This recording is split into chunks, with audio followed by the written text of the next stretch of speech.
Hey guys, welcome back to my channel. So today I'm going to start off this look by applying some eye cream underneath my eyes, and this is just going to hydrate my under eye area before I put, like foundations and concealers, and it just helps to avoid creasing of those products in that area. So I want to place the eye primer, or I'm sorry, the eye cream all over those areas. Then I'm going to follow it up by putting foundation primer all over the face, and then my under eye corrector in areas that are darker on my skin, underneath the eyes, on the side of my mouth, and any dark blemishes. Now with this cream to powder product, I am going to apply this to the blemishes on my skin that are raised and have texture, just so that it gives an even coverage for the color and it won't move underneath my foundation. So this cream to powder foundation, it's a thicker foundation consistency, and it's just gonna sit exactly where I put it, you guys. So it's not gonna move. So I like this a little bit better than other concealers, especially for just spot treatments for those troubled areas. Now that the under eye corrector has gotten a little tacky and dried down a little bit, I'm now going to blend that out with my finger a little bit. I like to leave this on the skin just so that it dries down and the consistency becomes a little bit thicker for heavier coverage. Like the tree in the wind, same old roots, but I can bend, learning to understand. Now after that, I'm going to apply this lighter foundation to the center of my face. And this is just going to keep my face and skin looking very light and bright in front of the camera. I wouldn't say that I would naturally do this, if I were just going to go out and hang out for the day and I was doing my foundation. But I definitely do this to keep my skin light and bright in front of the camera, just to play up, kind of like highlight and contours. Using the skinny part of the Beauty Blender, I'm going to dab and blend out this light foundation all over the center of my face. If we both know we'll be together forever, we can be like the trees in the wind, same old roots, but we can bend, learning to understand and sway together. We can be like the trees in the wind. Now on the outer portion of my face, I'm going to apply the foundation to my skin that actually matches my skin. Therefore, there's going to be kind of like an ombre effect from the center of my face, which is brighter, to the outer perimeter of my face, which is going to be like my natural skin tone, to my neck and chest. So it just kind of gives like an even gradient when it's all blended out and finished. Next, with the fat part of the Beauty Blender, I'm going to go ahead and blend out the outer portion of my foundation. So I'm using the Beauty Blender in two separate areas. One I'm going to use for my lighter products, like my highlighting concealers and highlighting powders, and then the fat part of the sponge I'm always going to use for the darker areas. So the foundation that actually matches my skin tone, and later my contour color, and things like that. This way that the two areas will blend seamlessly without kind of like muddying up and running into each other, and then all becoming kind of just one color that doesn't match either, my skin at all. So this is just a quick way that I keep those both areas separate and blended. Now to blend those two colors together, I'm going to use the pointy part of my Beauty Blender and go along the line where those two colors meet, and just press on it repeatedly in short little kind of like pounces on the face. And this is going to help to blur out the line between the light and dark foundation. And it just cuts us deeper through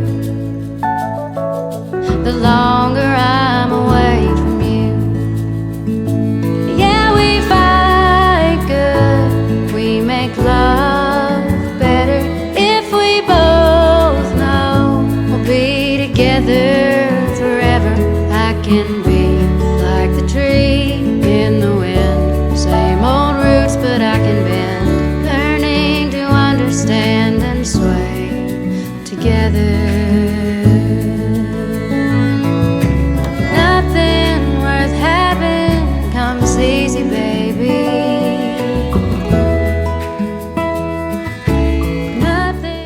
Now for a highlight concealer, I'm going to use Nars in Walnut, this Nars Radiant Creamy Concealer, and I'm going to apply this along the side of my nose and then up along underneath my eye towards my temple, just to make underneath my eyes look a little bit more lifted, but also the top of my cheeks to look very bright. We make love better if we both know we'll be together forever. We can be like the trees in the wind, same old roots, but we can bend, learning to understand and sway together.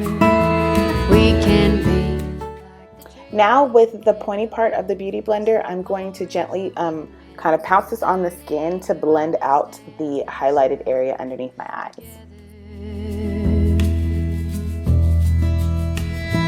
Till the end.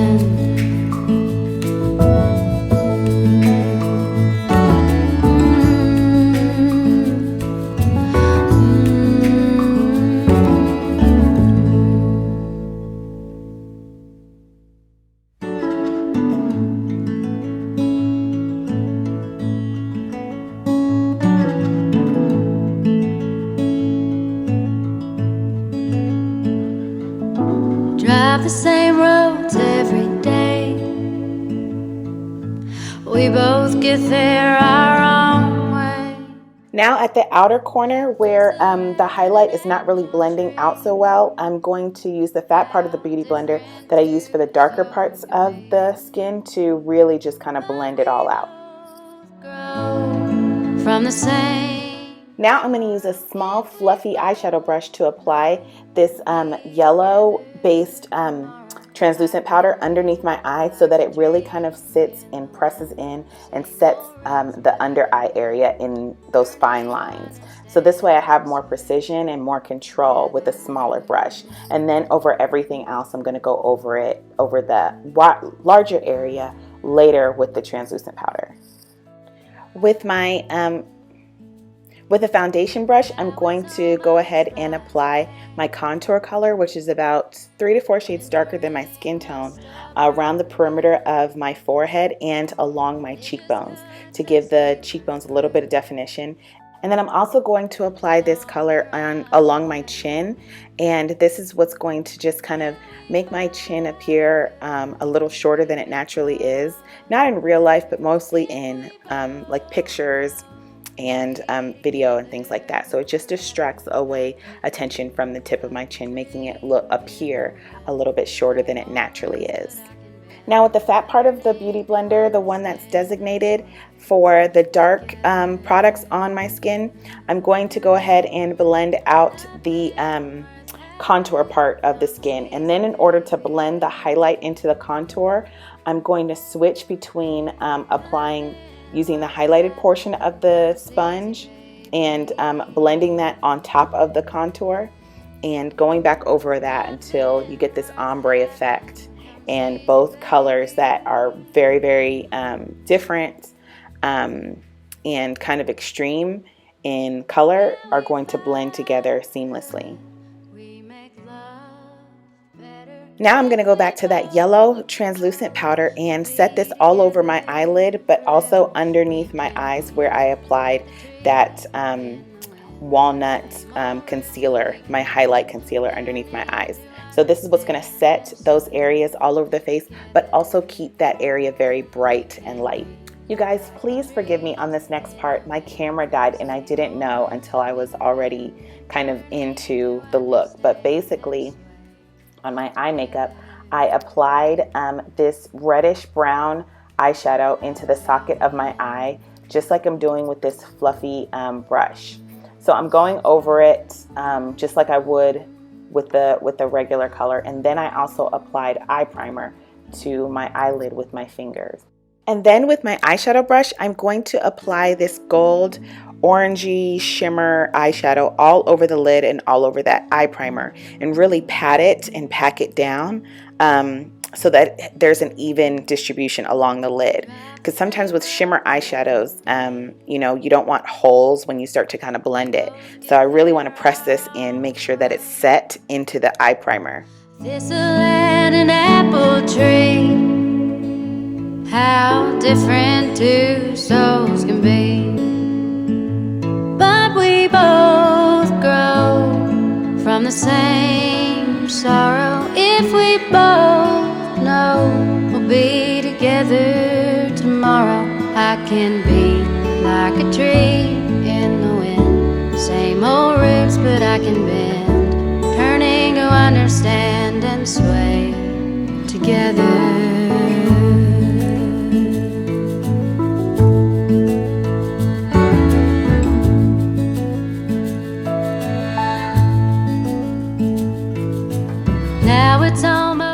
Now I'm going to return back to that fluffy dome-shaped brush with that reddish eyeshadow all over it and blend this all the way on top of my eyelid. So I'm going to start at the top where the eyeshadow kind of blends into the crease color, and then I'm going to go over it all over the entire eye look with the same eyeshadow that's in my crease.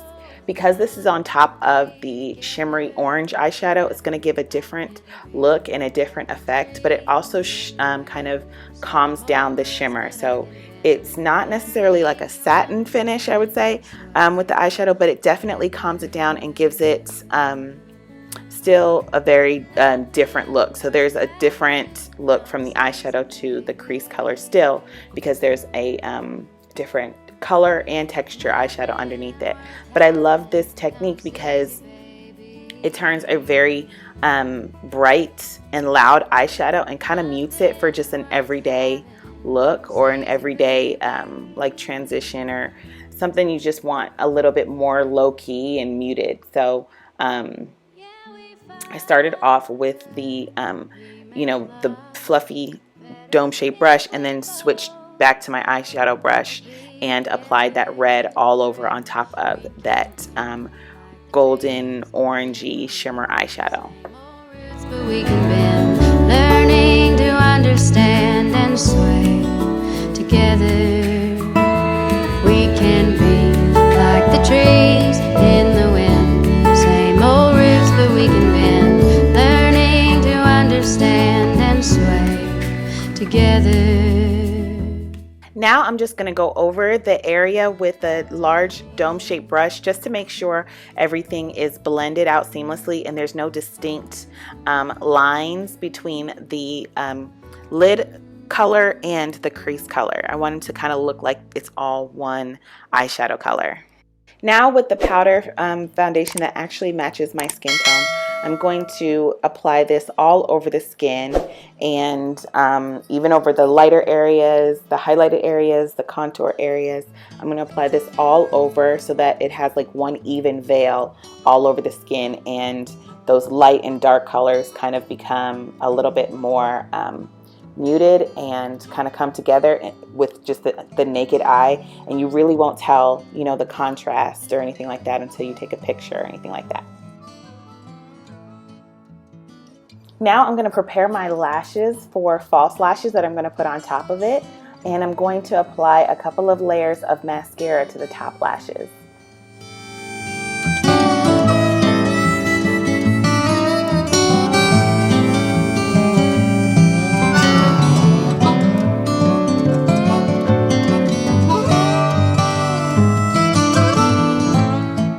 Next, I'm going to apply these lashes called, the style is called Queen, and they're pretty dramatic.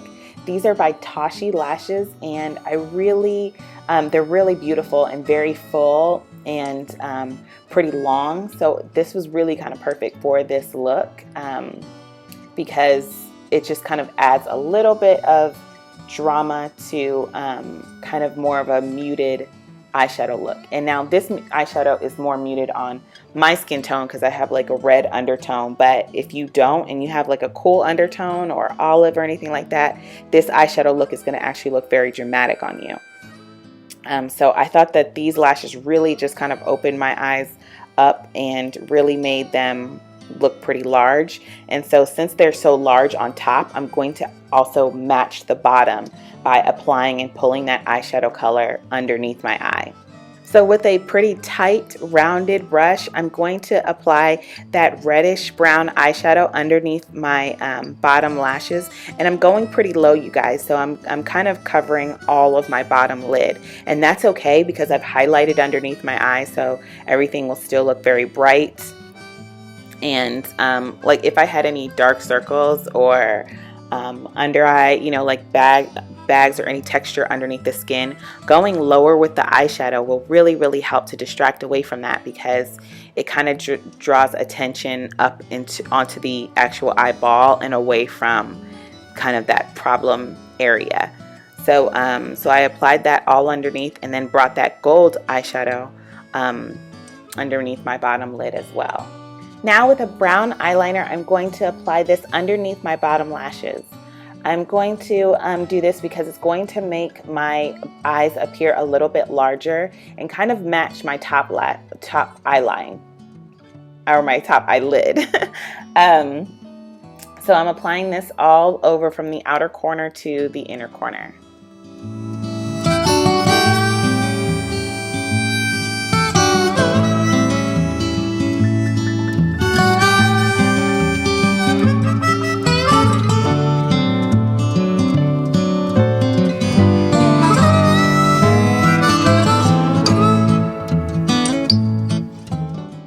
Then with gel eyeliner, I'm going to apply this into the waterline above my bottom lashes. And this is just going to give kind of like a sultry eye look. Since the eyelash band on these eyelashes are thick because they're 3D eyelashes, so they're kind of really holding in the multi-layers of these lashes. The top, it looks like I'm wearing top eyeliner when I'm not. So I'm going to kind of match that by applying bottom eyeliner in black, just so that the eye looks kind of a little bit more uniformed and put together. Now I'm going to go back to my skin and finish that off by warming up my skin with some bronzer along the forehead and my cheekbones. Pretty much everywhere I applied the contour color, I'm now going to apply bronzer on top of that. Now for me, in my skin tone, it's very hard to find a bronzer that actually shows up on my skin and actually warms my skin. So I like to use a red base cheek color instead of, you know, the traditional bronzer, and I use that as my bronzer to warm up my skin. On my bottom lashes, I'm going to apply Nars mascara, and I'm going to use this using a very small wand so that I can ensure that I get placement on the lashes and not on my eyelid. To finish off the look, I'm going to go ahead and apply lip liner all over my lips, and this is in the color Chestnut by MAC, which kind of goes with the same theme that's in the rest of the eye look. It's a very warm brown lip liner. So, you know, my eyes are warm, the cheeks and my forehead are warm with that bronzer. So now I'm just going to finish off this look with this warm lip liner. And then I'm going to apply this cool tone lipstick, followed by this pinkish brown mauve colored lip gloss by Fenty Beauty. And that's the look, you guys. If you guys enjoyed this tutorial, please consider subscribing. If you learned anything, please consider sharing this video with some friends and family of yours. Until next time, I'll see you in the next video. Bye, guys. We'll be together forever. We can be like the trees in the wind. Same old roots, but we can bend. Learning to understand and sway together. We can be like the trees in